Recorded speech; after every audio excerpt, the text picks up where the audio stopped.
આગામી પવિત્ર અમરનાથ યાત્રા 2026ને હવે ગણતરીના દિવસો જ બાકી છે ત્યારે જમ્મુમાં સુરક્ષા એજન્સીઓ સંપૂર્ણ રીતે એક્શન મોડમાં આવી ગઈ છે. આગામી 3 જુલાઈથી શરૂ થઈ રહેલી બાબા બર્ફાનીની યાત્રાને સુરક્ષિત બનાવવા માટે જમ્મુમાં સેના અને સ્થાનિક પોલીસ દ્વારા સઘન સર્ચ ઓપરેશન શરૂ કરવામાં આવ્યું છે. આ વિડીયોમાં તમે જોઈ શકો છો તેમ મેટલ ડિટેક્ટરની મદદથી જાળીઓ, ડ્રેનેજ અને રસ્તાઓની બારીકાઈથી તપાસ કરવામાં આવી રહી છે.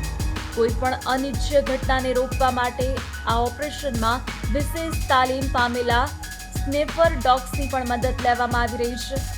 અમરનાથ યાત્રાના બેઝ કેમ્પ અને મુખ્ય માર્ગો પર ચુસ્ત પોલીસ બંદોબસ્ત ગોઠવી દેવામાં આવ્યો છે. યાત્રા એકદમ શાંતિપૂર્ણ અને સુરક્ષિત માહોલમાં સંપન્ન થાય તે માટે આપણી સેના 24 કલાક તૈનાત છે. તો દેશની સુરક્ષાની આવી જ પડે પડની અપડેટ્સ માટે જોતા રહો ગુજરાત સુરક્ષિત.